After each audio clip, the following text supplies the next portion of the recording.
Hello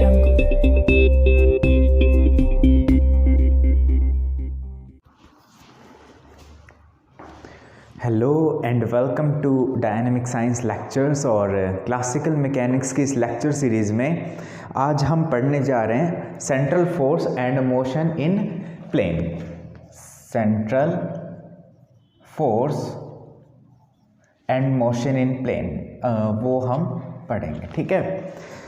अब देखो, central force की बात हमने पिछले लेक्चर में की थी, ठीक है, और हमने थोड़ा सा डिस्कस किया था, ज़्यादा डीप में डिस्कस नहीं किया था। तो इस वीडियो में हम पहले तो सेंट्रल फोर्स की बात करेंगे, फिर उसके बाद हम बात करेंगे कि अगर कोई पार्टिकल या फिर कोई दो सिस्टम ऑफ पार्टिकल है वो सेंट्रल फोर्स के अंडर मूव कर रहा है तो उसका मोशन किस तरह से होगा, ठीक है। अगर पार्टिकल सेंट्रल फोर्स के अंडर मूव कर रहा है तो उसका मोशन किस तरह से होगा, ठीक है। किसी प्लेन में होगा या स्फेरिकल होगा, किस तरह से होगा, ठीक है। और वो एक्चुअली में होता है एक प्लेन में, उसका हम बात करेंगे। तो उससे पहले हम जानते हैं कि सेंट्रल फोर्स क्या होते हैं। तो इसका जो सीधा सा डेफिनेशन है वो क्या है, force is always directed towards a point और अवे फ्रॉम ए पॉइंट, ठीक है। Force is directed towards a point और अवे फ्रॉम दैट पॉइंट, ठीक।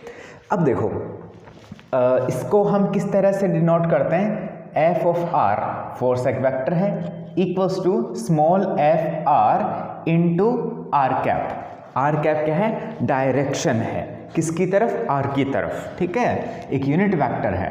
फिर उसके बाद हम एफ आर को ऐसे लिख देते हैं, और ये जो आर कैप है इसको मैं क्या लिख सकता हूँ, R vector over mod of R, ऐसे लिख सकते हैं, ठीक है। अब देखो, अब पहले मैं कुछ एग्जाम्पल्स की बात करूँगा, वो एग्जाम्पल आप समझ लोगे तो आपको चीज़ें काफ़ी हद तक क्लियर हो जाएंगी। तो इसमें से जो पहला एग्जाम्पल है वो है सेंट्रीपिटल फोर्स, ठीक है। अब देखो, मैंने पिछले लेक्चर में बात की थी, दोबारा कह रहा हूँ कि मैंने क्या किया, एक पत्थर को और धागे से बांध दिया, फिर उसके बाद मैं उसको घुमा रहा हूँ, ठीक है, ऐसे घुमाता रहूँ, तो उसका मोशन किस तरह से होगा, एक सर्कुलर मोशन होगा, ठीक है।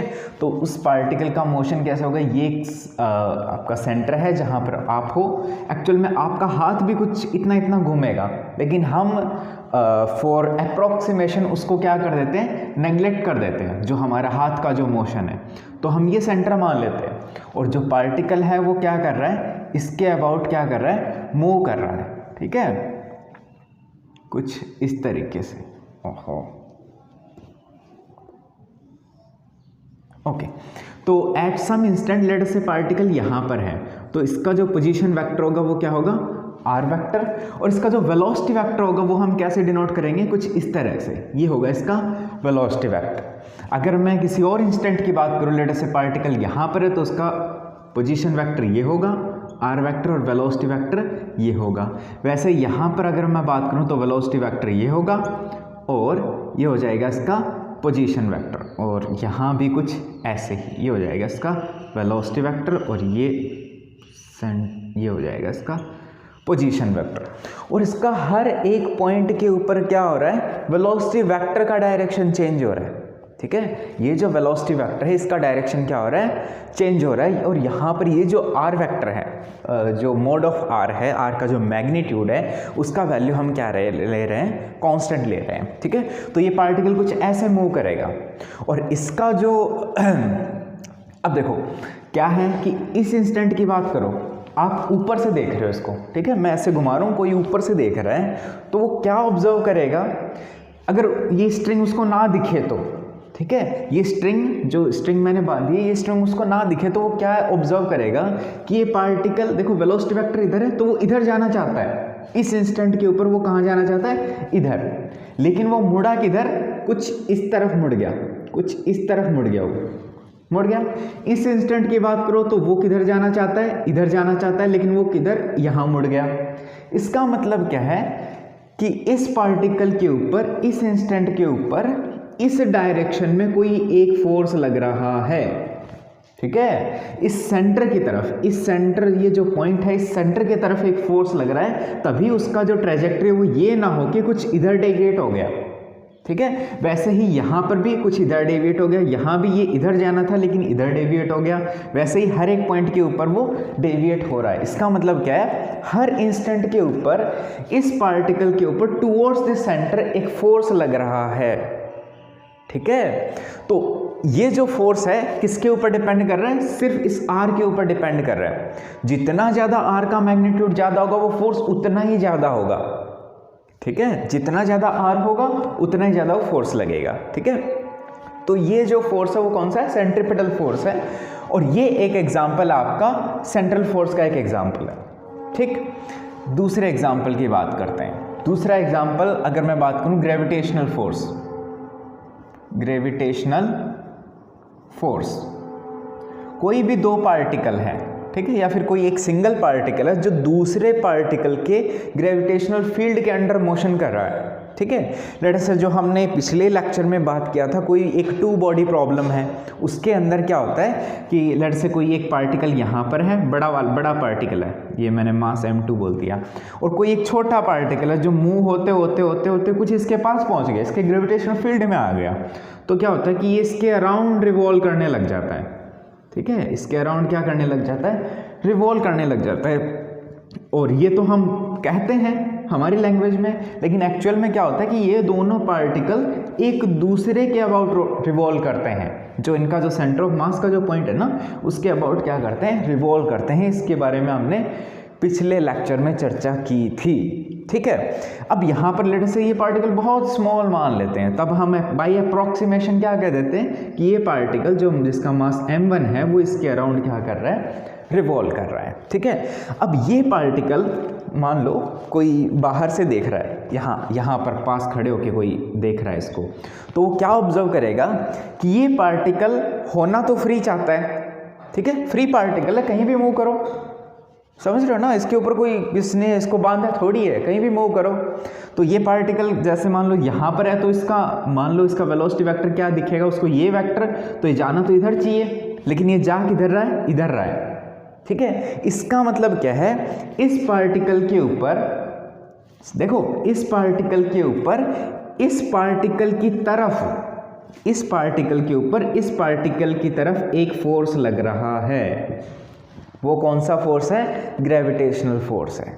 ठीक है, तो ये पार्टिकल इस पार्टिकल के अराउंड रिवॉल्व कर रहा है। देखो हर पॉइंट के ऊपर उसका डायरेक्शन चेंज हो रहा है। ठीक है, तो हर इंस्टेंट के ऊपर उस पर वो फोर्स लग रहा है, तभी वो उसके अराउंड रिवॉल्व कर रहा है। कौन सा फोर्स लग रहा है, ग्रेविटेशनल फोर्स। ठीक है, और वो हमेशा डायरेक्टेड टूवर्ड्स दिस पॉइंट है। अगर चाहे पार्टिकल यहाँ हो तो भी यहाँ, यहाँ हो तो भी यहाँ, तो वो कौन सा फोर्स है, एक सेंट्रल फोर्स है। और किसके ऊपर डिपेंड करता है, ये जो पोजीशन वेक्टर है इसका, इस पार्टिकल का इस पार्टिकल से जो भी डिस्टेंस है इसका, ठीक है, इसके पोजीशन वेक्टर के ऊपर डिपेंड करता है। तो ये दूसरा एग्जांपल हो गया। तीसरा अगर मैं बात करूं, जो हम सिंपल हार्मोनिक ऑसिलेटर की बात करते हैं, लेट से कोई मेरे पास एक स्प्रिंग है, स्प्रिंग कांस्टेंट k है, ये मैंने कोई एक मास m मान लिया, इसका स्प्रिंग कांस्टेंट k है। अब मैं क्या करता हूँ, इसको स्ट्रेच कर देता हूँ। स्ट्रेच करते ही ये कुछ ऐसा दिखेगा आपको, ये कुछ ऐसा दिखेगा आपको कि ये जो पार्टिकल है वो कुछ यहाँ पर आ गया। ठीक है, तो अब क्या होगा, इस इंस्टेंट के ऊपर जैसे ही मैं छोड़ता हूँ तो ये पार्टिकल इधर जाता है, तो यहाँ पर मैं क्या कह दूँ, इस पार्टिकल के ऊपर इस डायरेक्शन में एक फोर्स लग रहा है, जिसको हम कौन सा फोर्स बोलते हैं, रिस्टोरिंग फोर्स, F = -kx। वैसे अगर ये मान लो दोबारा स्ट्रेच हो जाए स्प्रिंग, तो फिर ये पार्टिकल कुछ यहाँ पर आ जाएगा और इसके ऊपर अब फोर्स किधर लगेगा, इस डायरेक्शन में। ठीक है, अब इसको अगर आप ध्यान से देखें तो आपको क्या मिलेगा कि इस इंस्टेंट के ऊपर इस पार्टिकल के ऊपर फोर्स लग रहा है इस पॉइंट की तरफ। कौन सा पॉइंट, जो इक्विलिब्रियम वाला है। तो ये पार्टिकल कहाँ आना चाहता है, इक्विलिब्रियम में, इस पॉइंट के ऊपर। तो हर इंस्टेंट के ऊपर, मान लो इस इंस्टेंट की बात करें तो यहाँ पर फोर्स किधर लग रहा है, इधर। और अगर इस इंस्टेंट की बात करूँ तो फोर्स इस डायरेक्शन में। मतलब क्या है कि ये जो फोर्स है, जो रिस्टोरिंग फोर्स है, वो कहाँ लग रहा है, इस पॉइंट की तरफ लग रहा है। ठीक है। तो ये जो फोर्स है, रीस्टोरिंग फोर्स है, ये भी कौन सा हो गया आपका, सेंट्रल फोर्स का एग्जाम्पल हो गया। ठीक है, तो उम्मीद है कि आपको जो भी सेंट्रल फोर्स है वो आपको समझ आ गए होंगे। और जो मैंने जो डेफिनेशन बताई, क्या बताई कि ये जो फोर्स है सेंट्रल फोर्स, वो किसके ऊपर डिपेंड करते हैं, सिर्फ पार्टिकल की पोजीशन के ऊपर। ठीक है, और ये always directed towards a point, समझ गए। फोर्स डिपेंड करता है पोजीशन के ऊपर और डायरेक्टेड टूवर्ड्स दैट पॉइंट। देखो आर क्या है, ठीक है। तो ये था आपका सेंट्रल फोर्स। अब हम बात करेंगे कि जो हमने कल पढ़ा था, जो सिस्टम ऑफ टू पार्टिकल है, वो क्या था हमारा, एक वो जो मूव कर रहे थे वो under this central force he move कर रहे थे। कौन सा फोर्स लग रहा था, ग्रेविटेशनल फोर्स। ठीक है, अब देखो अब हम बात करेंगे कि वो जो फोर्स है ग्रेविटेशनल फोर्स के अंडर जो मूव कर रहे थे, कौन सा फोर्स है, सेंट्रल फोर्स है। तो उसमें पार्टिकल्स का मोशन किस तरह से होगा, उनके मोशन की हमने बात की थी। एक्चुअल में हमने माना था कि जो लेट से बड़ा वाला पार्टिकल है वो कुछ यहाँ पर और छोटा वाला पार्टिकल है वो इसके अबाउट। एट सम इंस्टेंट बड़ा वाला पार्टिकल यहाँ पर तो छोटा वाला पार्टिकल यहाँ पर। तो ये देखो, ये इसका सेंटर ऑफ मास था। अब देखो नेक्स्ट इंस्टेंट की बात करें तो ये कुछ ऐसे मिलेगा आपको। ठीक है, और बात की बात करें तो ये आपको ऐसे मिलेगा। ठीक है, तो ये क्या कर रहे हैं, एक दूसरे के अबाउट क्या कर रहे हैं, रिवॉल्व कर रहे हैं ऐसे। ठीक है, ऐसे रिवॉल्व कर रहे हैं एक दूसरे के अबाउट। वो किसके अबाउट कर रहे हैं, सेंटर ऑफ मास के अबाउट। ठीक, अब इनका जो मोशन होगा, मैं क्या बता रहा हूं, वो किस में होगा, ऑलवेज इन ए प्लेन। ठीक है, ऑलवेज इन ए प्लेन, ये पक्का बात है। ठीक है, उनका जो प्लेन ऑफ रोटेशन है वो चेंज नहीं होगा। ठीक है, कैसे प्रूव करना है, देखो हमने क्या बात की थी, जो हमारा लेग्रांजियन आया था, लेग्रांजियन क्या आया था हमारा, L = 1/2 m, कोई भी मास m1 m2 कोई भी मान लो आप, m1 r.² minus v of r, यह आया था हमारा लेग्रांजियन। ठीक है, ये लेग्रांजियन किसका फंक्शन है, L is the function of r and r dot only. ठीक है, r और r डॉट का ही फंक्शन है। ठीक है, अब देखो अगर मैं इक्वेशन ऑफ मोशन लिखूं किसके लिए, थीटा के लिए। ठीक है, थीटा के लिए लिख रहा हूं मैं, वो क्या होगा, d/dt del L over del theta dot minus del L over del theta equals to 0। अब अगर मैं बताऊं del L over del theta क्या है, यहाँ पर 0, क्योंकि लैग्रांजियन थीटा का फंक्शन नहीं है। ठीक है, तो ये जो कोऑर्डिनेट है थीटा क्या बन गया हमारे पास, साइक्लिक। अगर आपको साइक्लिक नहीं पता तो पीछे वाला वीडियो जाके देखो। ठीक है, तो ये कोऑर्डिनेट क्या हो गया, साइक्लिक। क्यों, क्योंकि ये लैग्रांजियन में क्या है, अब्सेंट है। अगर हम इस थीटा की टर्म को कंसीडर नहीं करते तो कोई फर्क नहीं पड़ता। ठीक है, अब अगर थीटा साइक्लिक है तो इसके कोरस्पॉन्डिंग जो एंगुलर मोमेंटम होता है वो क्या होता है, कंजर्वेटिव। क्या होता है, कंजर्वेटिव। इसकी हमने बात की थी। देखो अगर देखो यहाँ पर मैं अगर ये वैल्यू पुट कर देता हूँ तो क्या आएगा, d/dt L of theta equals to 0। तो यहाँ से L of थीटा क्या आएगा, कांस्टेंट आएगा। तो इसका मतलब ये देखो, थीटा के कोरस्पॉन्डिंग मोमेंटम को हम क्या बोलते हैं, एंगुलर मोमेंटम। ठीक है, तो ये L थीटा क्या है आपका, एंगुलर मोमेंटम। तो यहाँ से देखो अगर आपका लैग्रांजियन ये है, ठीक है, अगर आपका लैग्रांजियन ये है तो इसके कोरस्पॉन्डिंग जो एंगुलर मोमेंटम है J, वो क्या होगा, कांस्टेंट।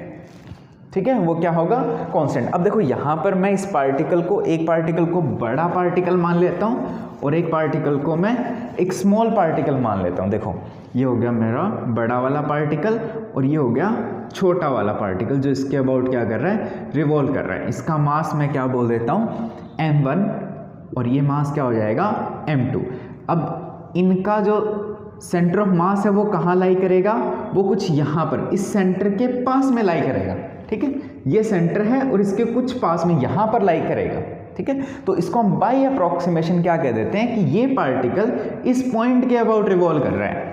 ठीक है, ये पार्टिकल इस पॉइंट के अबाउट रिवॉल्व कर रहा है। तब हमने इस 2 बॉडी प्रॉब्लम को 1 बॉडी प्रॉब्लम में कन्वर्ट कर दिया था। ठीक है। अब हम बात करेंगे एंगुलर मोमेंटम की, ठीक है। यहाँ पर देखो इस सिस्टम में एंगुलर मोमेंटम कैसे डिफाइन करेंगे। लेट अस से इस पार्टिकल का जो पोजीशन वेक्टर वो क्या है, आर वेक्टर है, ठीक है। और इसका जो मोमेंटम है वो हम मास टाइम्स वेलोसिटी, लीनियर मोमेंटम की बात कर रहा हूँ, तो इसका जो वेलोसिटी वेक्टर होगा वो इधर होगा, ठीक है। तो ये जो जे है, जे वेक्टर एंगुलर मोमेंटम, वो हम कैसे डिफाइन करते हैं, R vector cross P vector, ठीक है। ये क्या है आपका पोजीशन वेक्टर क्रॉस प्रोडक्ट किसके साथ, लीनियर मोमेंटम के साथ। तो इसका एंगुलर मोमेंटम हम कुछ ऐसे डिफाइन करते हैं। डायरेक्शन कैसे दिया जाता है, ये दिया जाता है राइट हैंड थंब रूल से। फर्स्ट वेक्टर की तरफ आप हाथ करो, दूसरे वेक्टर की तरफ आप अंगुलियां मोड़ दो। जो भी राइट हैंड है उसको फर्स्ट वेक्टर की तरफ करो और अंगुलियां सेकंड वेक्टर की तरफ मोड़ दो। ये जे क्या बताएगा, इस थर्ड वेक्टर जे की डायरेक्शन, जो थंब है ना वो बताएगा आपका जे की डायरेक्शन, ठीक है। अब देखो यहाँ पर मैं आर की तरफ हाथ कर देता हूँ और इस मोमेंटम, देखो इस मोमेंटम को मैं क्या लिख सकता हूँ, m इंटू वी, ठीक है। और इसको मैं क्या लिख सकता हूँ, m बाहर ले लूँ, r क्रॉस ऑफ v, ऐसे लिख सकते हैं। तो r की डायरेक्शन में हाथ करो, v की डायरेक्शन में अंगुलियां मोड़ दो, और ये थंब क्या बताएगा, j का डायरेक्शन, ठीक है। थंब क्या बताएगा, j का डायरेक्शन। अब अगर इस पार्टिकल का जो वेलोसिटी वेक्टर है वो किधर होता, इधर होता, तब हम कैसे देते, देखो ये हो गया इसका r वेक्टर इस तरफ। अब अंगुलियां ऐसे तो नहीं मोड़ सकते, तो हमें ऐसे मोड़नी पड़ेगी, तो अंगुलियां हम ऐसे मोड़ देते हैं। ये क्या बताएगा, एंगुलर मोमेंटम का डायरेक्शन। देखो r क्रॉस p, ये क्या बताएगा, एंगुलर मोमेंटम का डायरेक्शन, परपेंडिकुलरली इनवर्ड, ठीक है। और इस केस में क्या था, परपेंडिकुलरली आउटवर्ड। ये क्या हो गया, तो आपका एंगुलर मोमेंटम, ठीक है। ये किसका डायरेक्शन बताएगा, ये जो थंब है वो बताएगा एंगुलर मोमेंटम का डायरेक्शन। अब अगर आपका पार्टिकल ऐसे रिवॉल्व कर रहा है, ठीक है, अगर पार्टिकल आपका ऐसे रिवॉल्व कर रहा है तो एंगुलर मोमेंटम किस डायरेक्शन में होगा, इस डायरेक्शन में, ठीक है।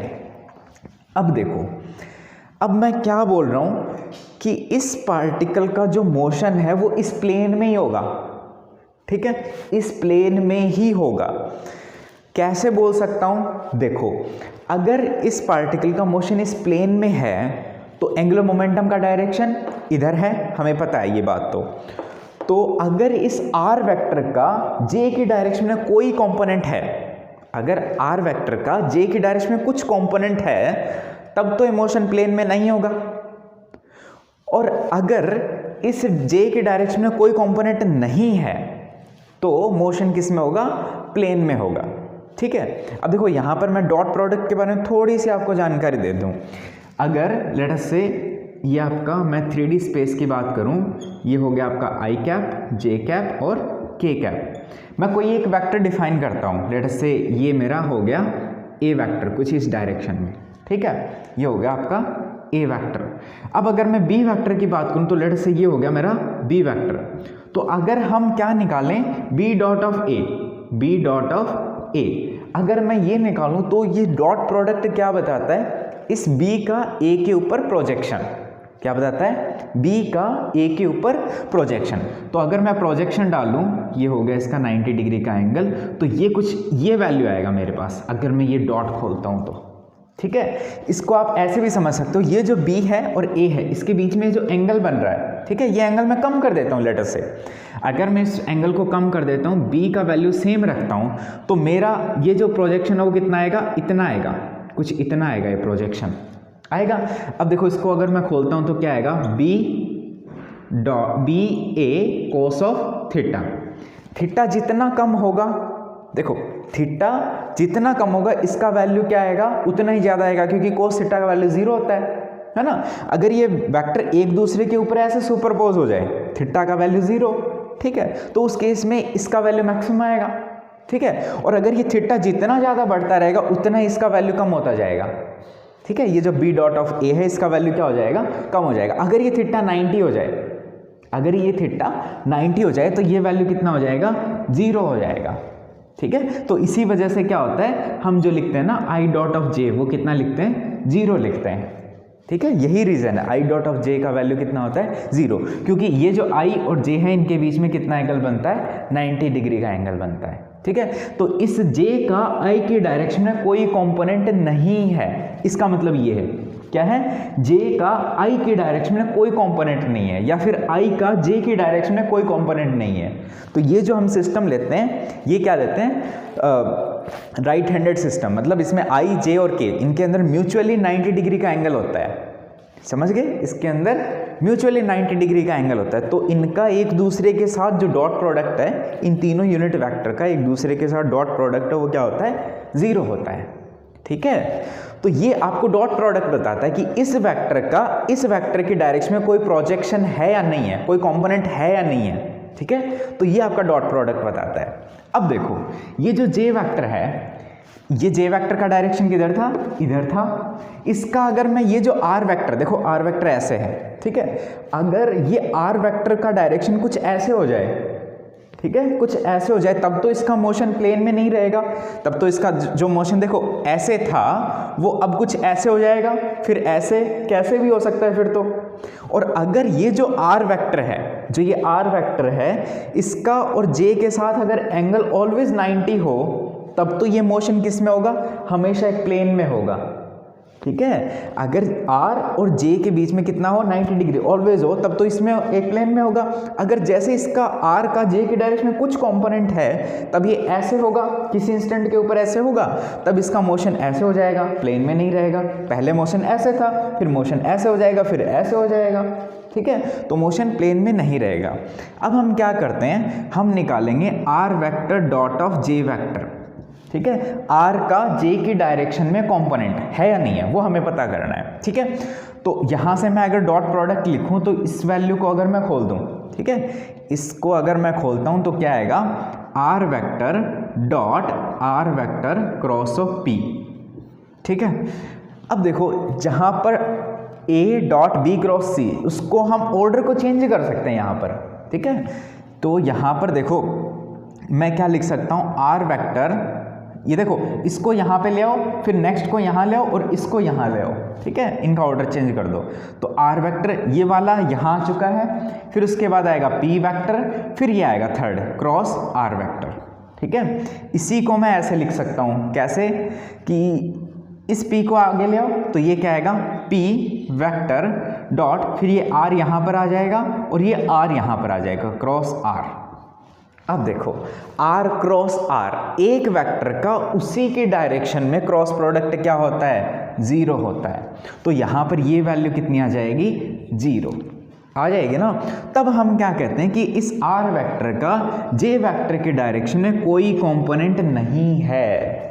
ठीक है, R वेक्टर का J की डायरेक्शन में, तो जो J आपका था इस डायरेक्शन में डायरेक्टेड टूवर्ड्स यू, और आर वेक्टर किधर था, इधर, तो ये हमेशा क्या रहेगा, 90 डिग्री का एंगल रहेगा। ठीक है, तो जो मोशन होगा वो किस में होगा, always in a plane motion होगा। ठीक है, तो इस तरीके से है। अब देखो यहाँ पर ये जो क्रॉस प्रोडक्ट है, मैं एक ये भी बात बता देता हूँ कि ये 0 कैसे होता है। देखो जैसे हमने डॉट प्रोडक्ट की बात की थी ना, बिल्कुल वैसे ही क्रॉस प्रोडक्ट की भी एक ऐसी ही प्रॉपर्टी है। देखो मान लो ये मैं राइट हैंडेड सिस्टम लेता हूँ आई जे और के। ठीक है, कोई भी वेक्टर है ए, ये मैंने ए वेक्टर ले लिया, और कोई दूसरा वेक्टर ये मैंने बी वेक्टर ले लिया।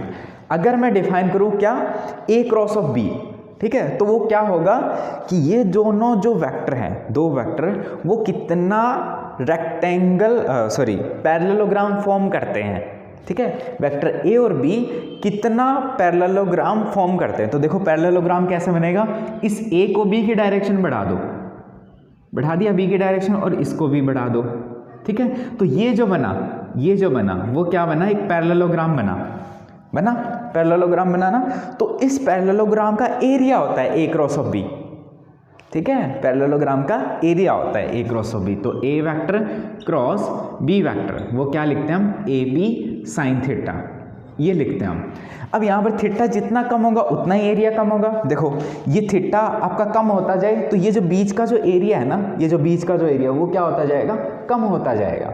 ठीक है, तो जितना एंगल कम होगा उतना ही एरिया कम हो जाएगा, जितना एंगल ज़्यादा होगा उतना ही एरिया क्या होता जाएगा, बढ़ता जाएगा। ठीक है। तो sin 90 का वैल्यू कितना होता है, मैक्सिमम 1, ठीक है, 1 होता है। तो उस केस में एरिया क्या आ जाएगा, मैक्सिमम आ जाएगा। और जितना एंगल कम होता जाएगा उतना इनके बीच का एरिया वो क्या होता जाएगा, कम होता जाएगा, ठीक है। और अगर एंगल कितना हो जाए, 0 हो जाए, ठीक है, उस वेक्टर का उसी के साथ क्रॉस प्रोडक्ट वो क्या होता है, 0 होता है। तो इस वेक्टर का इसी के साथ अगर मैं क्रॉस निकालूं तो बीच में एरिया कितना है, 0 आया, ठीक है। तो ये ए क्रॉस ऑफ ए वो क्या होता है, 0 होता है, ठीक है। तो इस वजह से ये क्या हो गया, आपका 0 हो गया। अब हमने क्या बता दिया कि ये जो सेंट्रल फोर्स के अंडर जो पार्टिकल्स मूव करते हैं, ठीक है, जिस भी तरह से मूव करते हैं, तो वो जो मोशन है वो किस में होगा, always in a plane, always in a plane, ठीक है। वो मोशन किस में होगा, ऑलवेज इन ए प्लेन, मतलब आर वेक्टर है वो परपेंडिकुलर टू क्या होगा, जे वेक्टर होगा, ठीक है। तो ये बात यहाँ से सामने आई।